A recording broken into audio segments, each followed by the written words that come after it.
Hello and welcome to Editor's Pick, a War Elephant podcast, episode number 13. We have our frequent recent host, Jaden, Hello. and we have our new host, Phil. Hello. Phil's been a really great contributor and community member over the last several months. How long ago have you been working with us? Like 9 months or so? Yeah, I think I was made a full-time contributor in May, and then I was brought on for data analytics in the fall, like September, October-ish. All the surveys that everyone puts out is usually my doing, even if I'm not the one who posted it to the space. I mostly talk about conservative social issues, and I've also done recently more international conservatism. The rise of Euroscepticism is an academic concept, is something I've also done a lot. Yeah, you mentioned when we were prepping for the podcast that Boko Haram, who used to be really in the news when Barack Obama and Michelle Obama were trying to bring the girls back, and they never did, but they're still at their terroristic games. Tell us a little bit more about that, Phil. Yeah, so for people who don't know, Boko Haram is a radical Islamic terrorist group in northern Nigeria. Nigeria, the north is mostly Muslim, the south is mostly Catholic. And Boko Haram aligns itself with ISIS. They actually have the same flag as ISIS. And Boko Haram is Arabic for Western education is forbidden. They became famous, as Ian said, about 5 or 6 years ago when they en masse just abducted a bunch of schoolgirls and brought them into a cave. They came back into the news last week because there was another mass kidnapping, this time of about 350 schoolboys in northeastern Nigeria that had some of the hallmarks of a Boko Haram attack. Some authorities out there say that it may have been a hoax and that these guys were pretending to be Boko Haram. But you can't always trust what comes out of Lagos, the seat of government in Nigeria, because they're known for their corruption. They've had 7 military coups in the last 35 years. So it's a deeply unstable situation out there. Obviously, you should be praying for everyone's safe return, and you should be hoping that the Nigerian military is able to regain control of the northern half of the country from Boko Haram.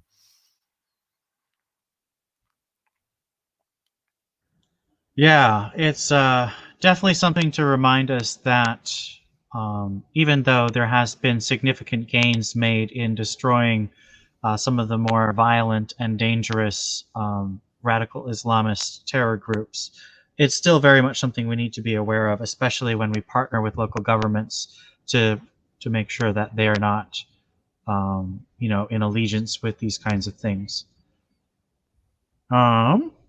And you also have a lot of interest academically, I think, in the rise of far-right populism in Europe.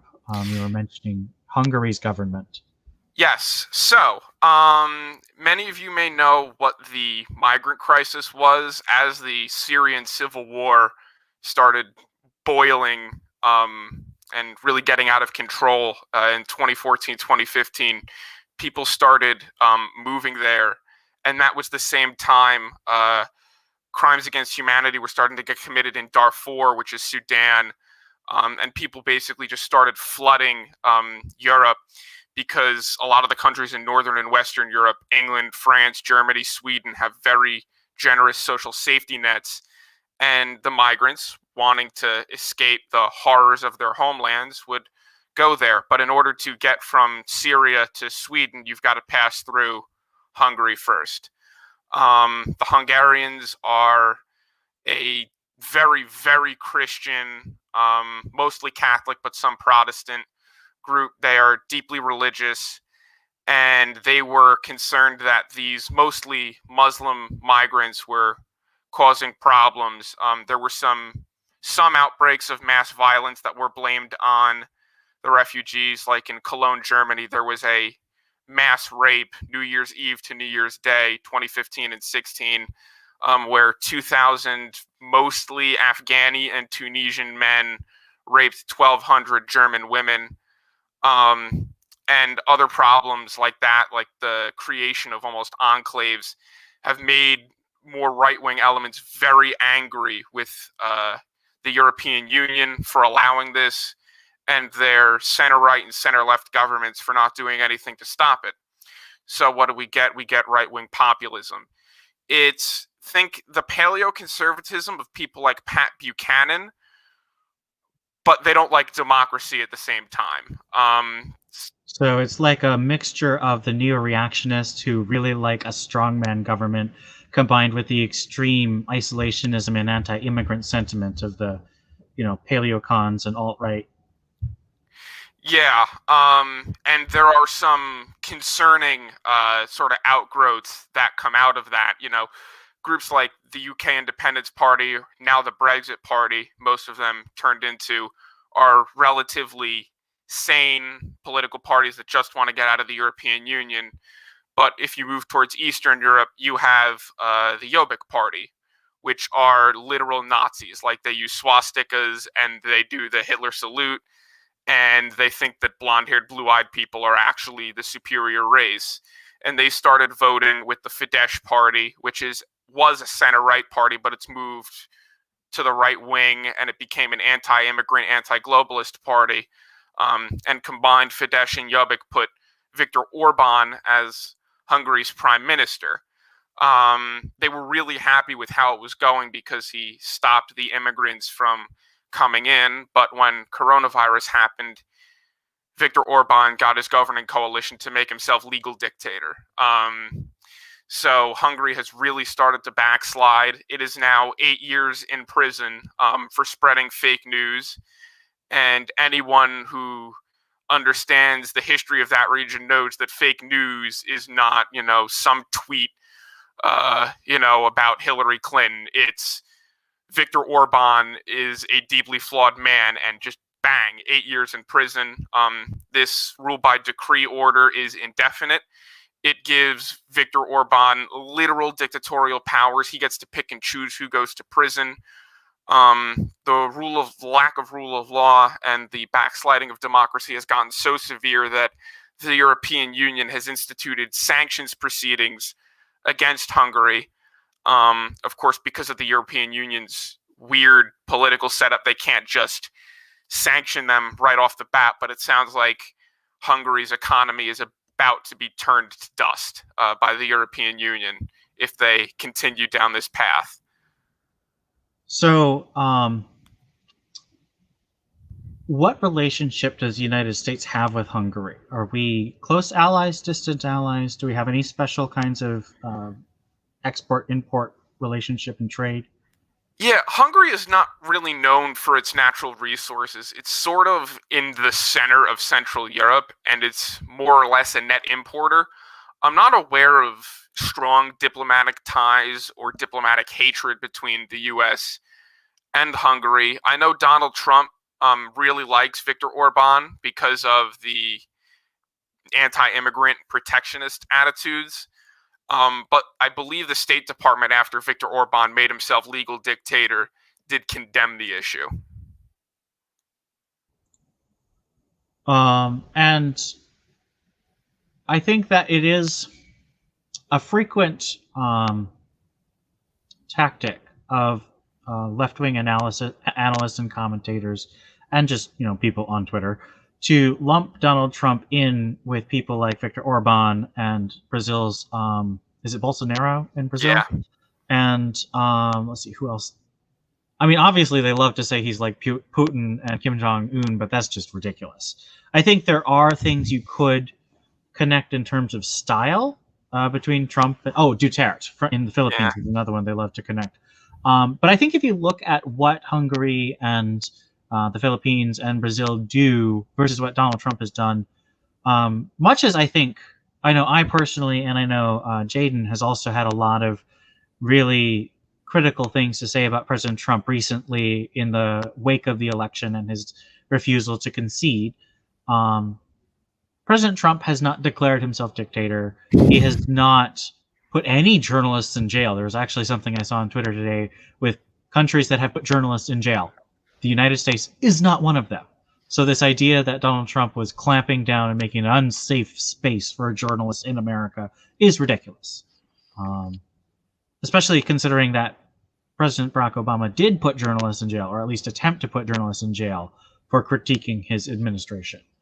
Um, so while I do have a lot of criticisms for President Trump, I think that the comparison to literal dictators like Viktor Orban and Bolsonaro, well, I don't want to say Bolsonaro, I don't know enough about him, but definitely Duterte. Um, I think they're overblown and unhelpful. I think what people need to remember when they think about making these comparisons is that the political context in the United States versus places like Hungary and Brazil is vastly different. Hungary is a unicameral legislature because of their weird combination of first past the post voting. So, what we have, most votes wins, and proportional representation. A party can get 75% of the seats in the parliament without having a majority of the votes, the popular votes. You know, you you could complain about our electoral college giving someone who doesn't win the popular vote the presidency, but it's not, the Republicans got 75 seats in the Senate in 2016.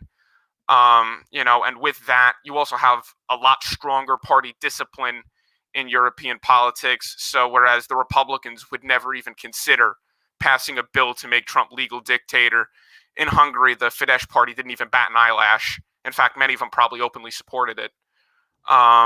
Well, and wasn't Hungary influenced by the USSR and the Eastern Bloc? Was it part of the USSR? I think it was a satellite state.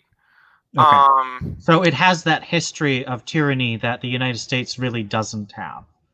And that yeah, really does matter when it comes to the way citizens look at their government. The patterns are there, even if they had some democracy. and religion's not built into the government like it is in many of the flawed democracies. That's especially true of the Middle East. When you have our system, which many may argue is supposed to be a Christian system, but the First Amendment explicitly says there is no state religion, versus places like Lebanon, where how many seats you get in parliament is based on your religion. The likelihood of something breaking down to the level that it's broken down in Eastern Europe and in the Middle East is not even remotely the same. So that's very interesting stuff, and I definitely appreciate the perspective because oftentimes, because we're a heavily American community, we focus a little, sometimes myopically, on U.S. politics and political ideas. And I think it's good to have an eye on what's going on around the world in conservatism. And because, of course, just like history, if you don't learn from what other countries are doing, you're doomed to make the same mistakes as well. So thanks for bringing that up. We also have a bunch of stuff under the heading Critical Race Theory's latest excesses. So first one up is police reform in New Jersey. So as the final, well, okay, not final, as an actual legislative outcome as a result of all the defund the police and all cops are bastards sloganeering during the summer over the legitimately frustrating and horrifying killing of George Floyd in my home city of Minneapolis. We have New Jersey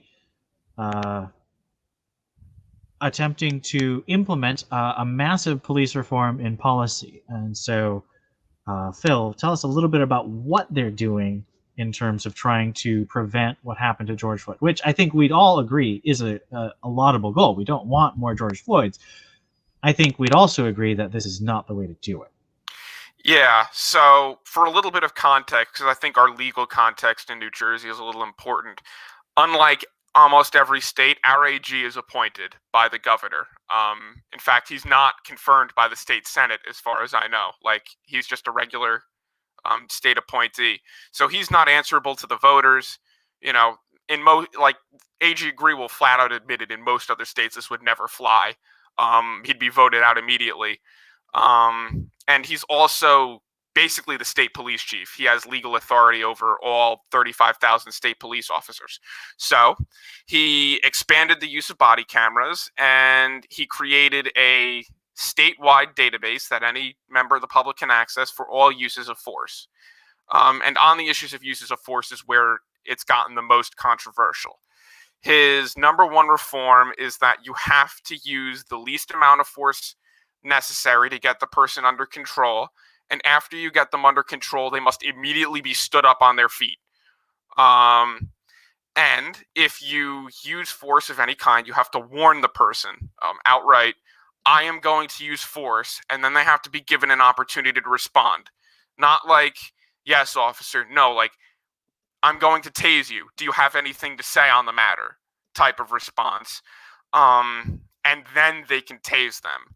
They also ordered the police to intervene on any officer who is committing brutality. So, the situation in Minneapolis with George Floyd, those 3 cops were standing there as Derek Chauvin was kneeling on George Floyd. In New Jersey, that's now tantamount to committing murder. You are ordered to get the cop's knee off the neck. And obviously, this is deeply concerning because, warning someone, I'm going to tase you, and then tasing them immediately after is fine. But if you have to stop, wait for the guy to talk, and then you can use force, you're almost opening yourself up to attacks. And New Jersey, unfortunately, has a very, very high crime rate in its cities for political reasons that I could go on for days. But, Camden was the crime capital of the world in the southwestern part of the state. Patterson, you can't drive 15 feet without witnessing a mugging some mornings. Newark is also deeply crime-ridden. So I almost don't want to see the consequences of implementing this policy because of how much it handcuffs the police. I mean, I think that the idea of expanded body cam use and a database of police brutality is not actually bad because it's transparency and it's not really hampering. There is, of course, worries about doxing and so forth, but in general, I think that an awareness of when uses of force is not a bad thing. I think that when you actually hamper the prosecution of crime, you are incentivizing more crime, incentivizing strategies to defeat law enforcement. It sounds an awful lot like the rules of engagement imposed upon the United States from the presidency during the Vietnam War, in which you weren't allowed to actually defeat forces, you had to let them flee. So that turned out very poorly in Vietnam, and I think it will definitely turn out very poorly in New Jersey as well. A.G. Grewal is a lawyer, and he made changes to the policing system that showed that. He's not a cop. He doesn't know how cops work, and it showed. And it's a shame because this state really needs strong policing. We also have, this is going to be a lot of sort of disparate things because critical race theory has really just permeated a lot of the policies, and it's having really destructive effects across our society in America. The COVID vaccine is about to be distributed on a wide scale, and there have been several elements that have really touched on this racial hostility that I think that critical race theory creates. The first one was that there have been several articles by prominent members of the CDC, Center for Disease Control, who is making the guidelines that all healthcare organizations have to follow, or at the very least show they're in compliance with.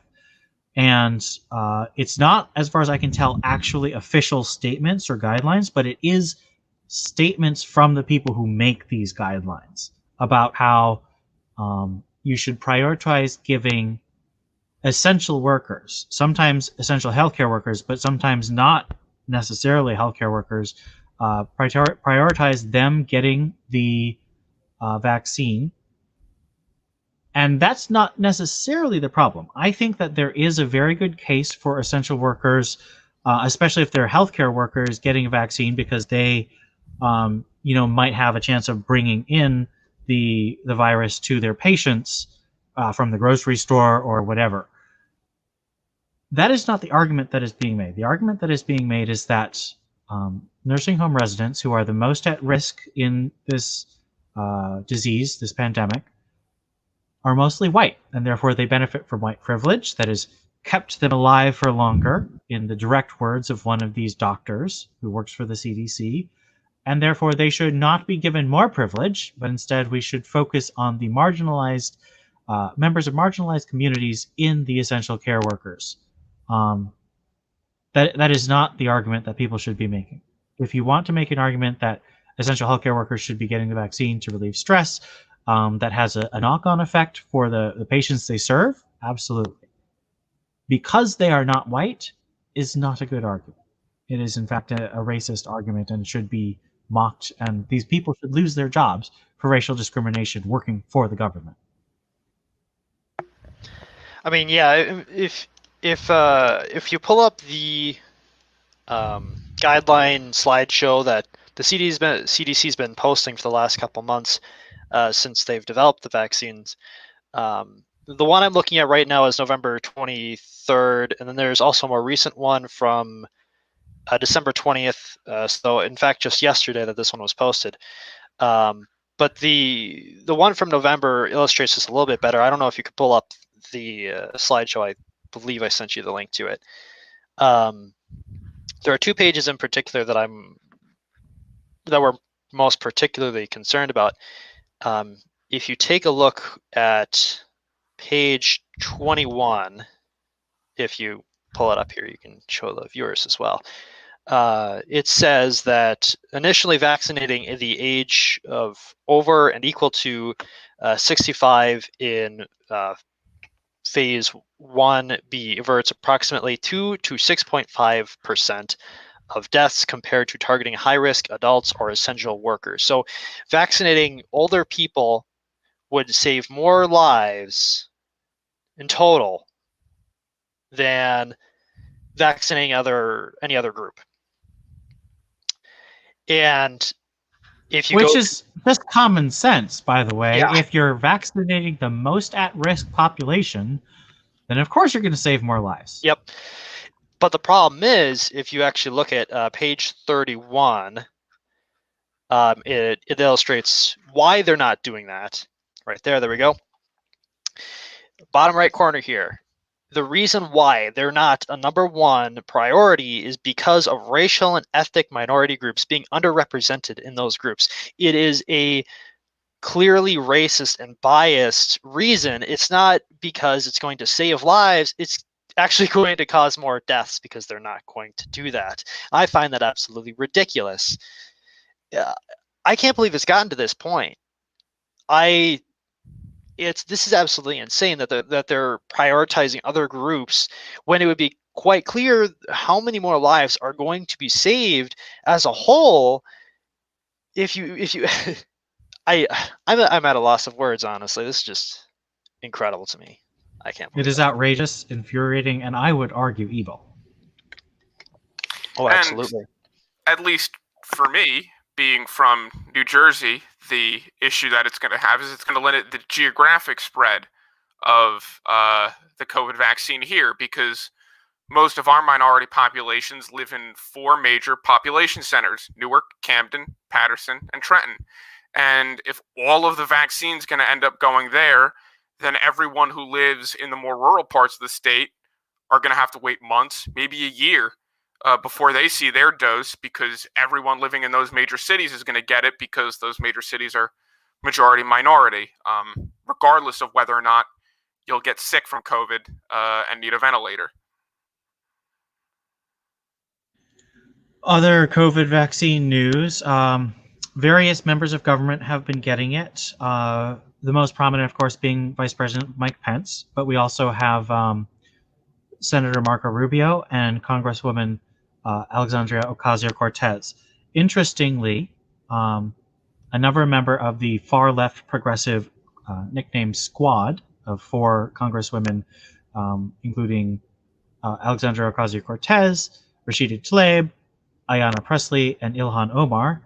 Ilhan Omar, from my state, and unfortunately, I strongly disagree with her on most things, but I actually think what she is saying is very sensible. She is saying that people who are not in the most at-risk group should go to the back of the line.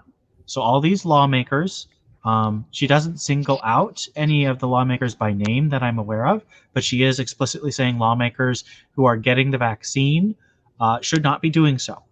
They should be prioritizing the most at risk. And I think that is a good attitude to demonstrate. Now, I think Vice President Pence getting the vaccine is actually a good idea, not just because he's either in the at-risk or getting towards the at-risk population, but because it really demonstrates that the Trump administration has faith in the vaccine. It's something that sets an example. If there's anyone, there's a lot of very prominent right-wing speakers like Candace Owens and what's that guy's name, Charlie Kirk, who have said, "I will never get the vaccine." So Vice President Pence getting a vaccine sort of provides a counter example that people who might be swayed by someone from the Trump administration who's been very loyal to President Trump getting the vaccine, it'll really show that you don't have to just listen to the people who are very anti-vaccine. This is not to say that there are no questions that we need to ask, that we don't need to monitor the vaccine, that any skepticism or concern about vaccine is anti-science. But I think that in general, they've done the best they can in terms of making sure the vaccine is as safe as possible for as many people as possible. And Vice President Pence getting it is a good example. I think that the senators and Congress people getting it are there certainly are some who are in the high-risk population. I don't think that Senator Rubio or Congresswoman Ocasio-Cortez are in that group. So I think I'm not super happy about them getting it. I do think, however, that actor George Takei, who openly wished that Marco Rubio would get an allergic reaction to the vaccine and die, should be ashamed of themselves and should publicly apologize. I think that is unacceptable. Yeah, absolutely. I think there's a lot of good reasons and there's a lot of bad reasons to be against getting the vaccine so early on, because you can be for waiting your turn in line. Like, yeah, most of us aren't going to be in a high risk category, so there's no point in us getting the vaccine right at this very instant. We should be focusing on people who are at risk or essential workers, so they don't get the virus themselves. I was going to point out that some individuals like Tulsi Gabbard have expressed similar positions on it, like saying that she won't get it until all the essential workers and all the at-risk people do. And I think that's a very good way to frame it. But there is a lot of conspiracies, unfortunately, with this vaccine because people don't really understand what's going on behind it.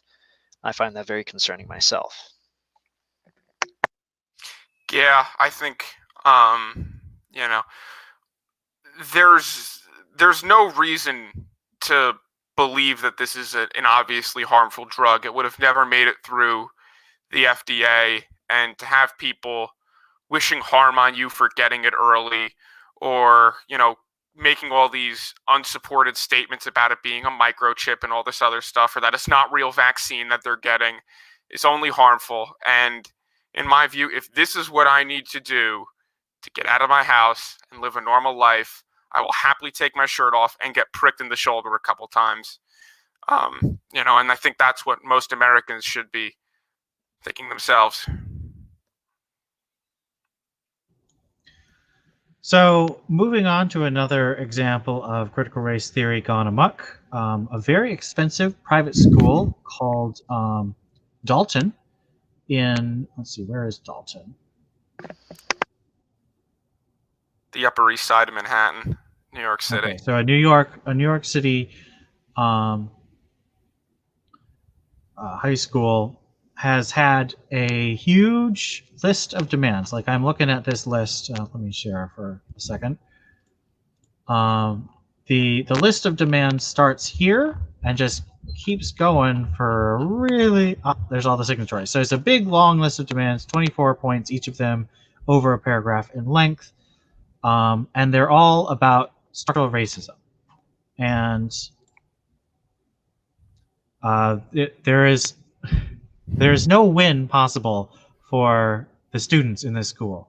If these policies are put in place, it will make the school a worse place, not just for non-marginalized, which is the polite way of saying white students, but it will also make this worse for the non-white students in making them conform to the soft bigotry of low expectations and just being indoctrinated into a victim mindset, which means that you're not able to initiate your own ways out of problems or really deal with the fact that life isn't fair. Even if I think that we all agree that we should make sure that everyone has equal opportunity under law and that we should attempt to make sure that everyone is able to live up to their potentials to the best they can. But if you are taught that you are a victim and that the only way to become powerful is to victimize other people, which is in my strong analysis of these demands, is what's going to happen. You're going to create a group of people who are just not able to handle real unfairness when it happens. If you require a massive structural change rather than creating your own change that makes things more fair for yourself, then you're never going to be able to make a more fair, a more equal society. And I think too it gives a particularly false victim complex here because Dalton is a $55,000 a year private school. To put that into perspective, 1 year of tuition at Harvard is $60,000. These are extremely wealthy, extremely privileged people. They have a varsity. Well, I wanted to mention one thing because one of the demands is that they give 50% of funds to New York City public schools. A large amount of the funds that are collected and this was donations. So, like all institutions, there's a prominent donation from alumni and, various people who think that this institution is worth supporting. So they demand that 50% of those donations be directed straight to New York public schools, aka straight into New York public school teachers unions. This will be extremely harmful because a lot of the students, like a huge majority of the students, have some form of tuition assistance with that $55,000. And you can bet that a large number of the minority students are under a lot more subsidization, which I think, whether you believe in affirmative action or not, it is a fact that there's a lot of tuition assistance for lower income people. And I actually am okay with lower income. I'm not as happy with the race-based thing, even if they do overlap. I don't like the idea that we have to subsidize someone who's doing okay because they are of a different race. But if you take 50% of the things that are being spent to help non-white students attend this school and give them to teachers unions in New York State, that means those lower income people, often people who are not white, are not going to be able to go to that school anymore. You're destroying. This is deliberately destroying the effectiveness of what they say they want to do. Yeah, and some of their demands are overtly racist. Like demand 24 is if a minority person is used in promotional materials, they must either receive a tuition discount or if they've already graduated, receive money, which is fine if you want to pay people for their likeness. But it's only the minorities that are getting that. Like, that's the dictionary definition of illegal discrimination based off of race. And again, when you give people this victim complex, you take away their ability to learn about the real world and learn morals and build character. These are wealthy people mostly, and they should understand that with wealth comes privilege, not with wealth comes you are a victim who will never get ahead unless someone makes everything easy for you. That's how you create entitlement, and you're not going to make a society better with a bunch of entitled rich kids coming out of Upper Manhattan. And I want to be clear, it is not that we've eradicated racism in our society. There are people who are jerks to other people because of their race. We take issue with the idea that there's structural racism and that making explicitly racially biased, what I would consider racist, but they would say is evening the scales, by tipping it explicitly in the other direction, by giving money that you can't get as a white student to a black student or a student of color, you are not only going to inflame students with a sense of injustice on both sides of the racial aisle, you are also going to create more ways for children and students to perpetrate unfairness, that it does the opposite of create a world where people are more willing, more trusting, more able to see each other as equals. And I want that world. I want a world where we look at each other and see equals, equal potential. And a world where, you know someone who's on the poster of a school and therefore they've gotten a significant financial benefit because of that you could never get because you're white. That's not going to create more equality. It's not going to create more trust between each other. Yeah, what we talked about earlier with Hungary and how Viktor Orban made himself legal dictator, that's the logical conclusion of making people feel that because of their race, they are less than. When you promote this racial sort of hatred towards one group, they rise up, they get angry, they vote in a strongman, and he becomes legal dictator. This happens all over the world, and it shouldn't surprise anyone if it happens here. And I think we kind of lucked out with Trump because he was clearly part of that wave in terms of the sentiments that motivated the people who voted for him in large part, but he wasn't the kind of person who was disciplined enough to actually consolidate power as a dictator. Like, despite all the claims that he was this Nazi figure, he clearly was mostly interested in people saying nice things about him, which, is frustrating if you want someone who actually gets policies done, but it's not the sign of someone who's actually going to institute a real dictatorship. And here's a question that I think needs to be answered because it's a valid one. We would never go to Japan and say to an 18-year-old girl in a Japanese college, you are responsible for Pearl Harbor, you need to pay for it. At what point are our men and boys not going to be responsible for the patriarchy? At what point are our young white men and women not going to be responsible for slavery anymore? In much the same way, the 18-year-old Japanese girl was never in any way alive or responsible or voted in the people who perpetrated Pearl Harbor. I was not alive when we voted in the people who instituted Jim Crow. I was not alive when we voted in the people who instituted slavery. So when am I going to be absolved of responsibility for that?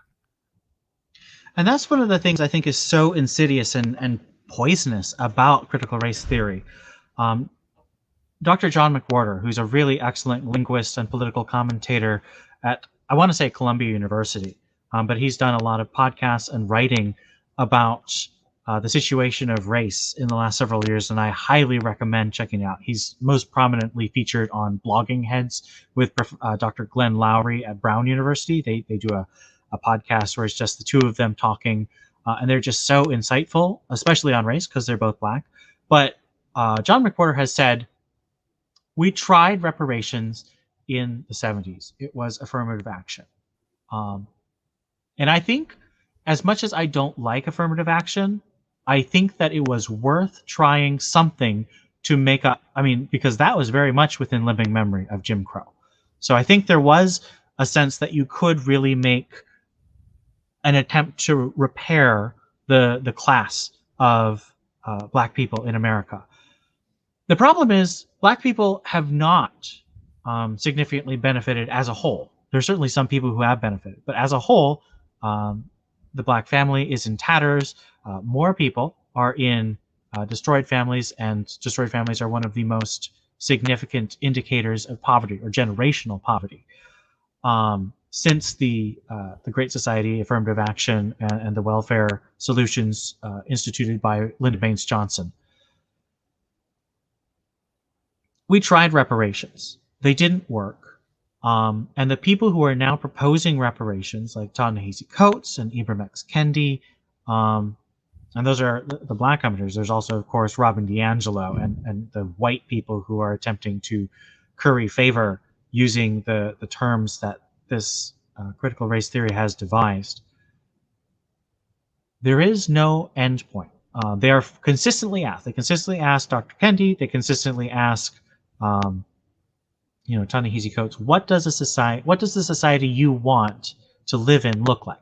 And they say, I don't know. Maybe in 100 years. Maybe my children's children will live in that society. But they never are specific.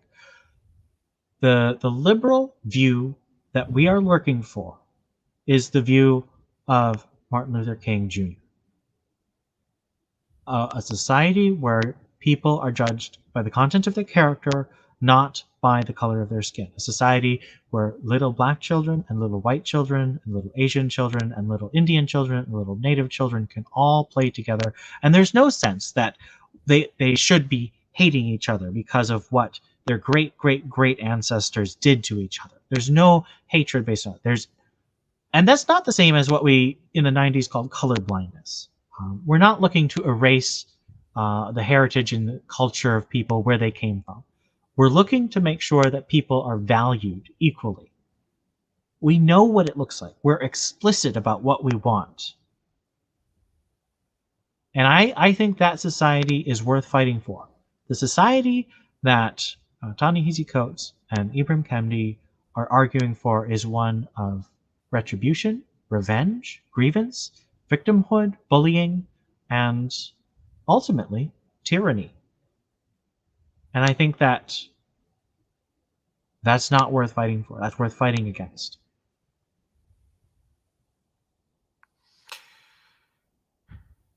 Yeah, and I think one thing worth remembering out of critical race theory is that it started out as a bunch of disaffected academics in Germany complaining about why Marx got it wrong. And the reason Marx got it wrong is because the working class were actually happy being the working class. And I think the main thing critical race theorists are getting wrong is that the so-called oppressed groups don't actually feel oppressed. You go to the average black man in Harlem and say, have you been systemically oppressed by the white, cis, heteronormative patriarchy? And he's not even going to know what you're talking about, much less feel that he's actually been oppressed. The only people who say they've been oppressed are the small minority of PhD holders in this one fringe field. And unfortunately, they're getting mainstream attention, and it's shaping our body politic.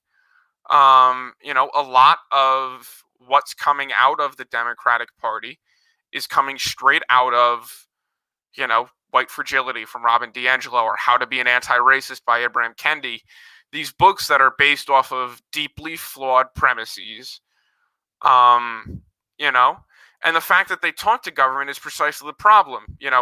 James Lindsay from the Sokol Squared hoax said that had they just been a bunch of academics arguing amongst themselves, it wouldn't even matter. But because they're talking to policyholders and because they have sway with people who have so much control over our lives, it's a deeply problematic prospect to think that these ideas are becoming actual governing philosophy.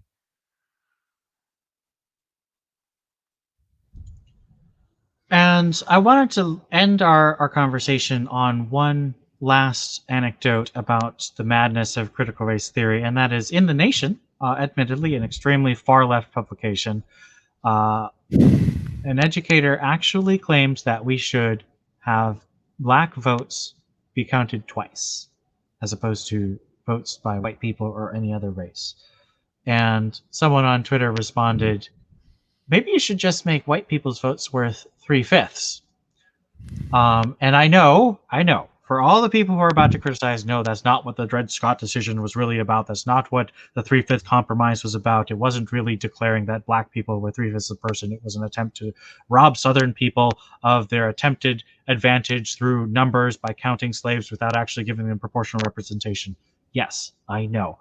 But the people who are proposing that they double black representation through this kind of blatant mathematical manipulation are the kind of people who don't understand that history. They're the kind of people that think that the Three-Fifths Compromise was actually about dehumanizing black people.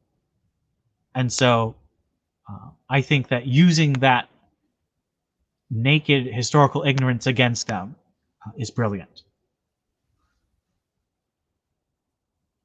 Yeah, and his argument goes on to talk about how black people aren't well represented, but since 1964, gerrymandering black people out of the House was declared illegal by the Supreme Court. Pretty much all majority-minority districts in Congress can't be changed precisely because we are trying to protect the votes of the minority. So to turn around and now say they need to be counted twice, it genuinely feels like some of these people want to start a civil war, because that's how civil wars start, when you give one racial group advantage over the other. Well, the next step is dehumanization of the other race or group. And I think we see plenty of dehumanization being thrown around, not just on Twitter, which is not representative of people in real life, but it's very influential on people who are influential. So you see that kind of dehumanization being thrown around on radio shows, on cable news.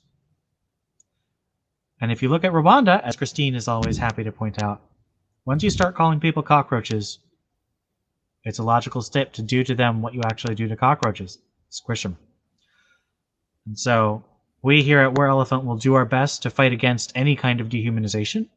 That's one of the reasons I wanted to highlight what Ilhan Omar said that I agreed with. I think she is often an extremely unethical politician, but she is absolutely right and behaving with integrity when she says that the vulnerable population of the elderly should get the vaccines first instead of young lawmakers who are perfectly healthy.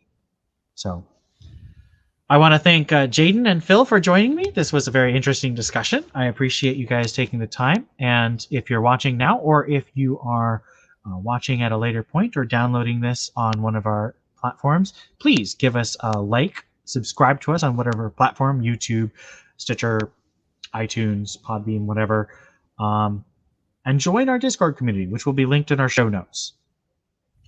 We have a lot of good conversations just like this.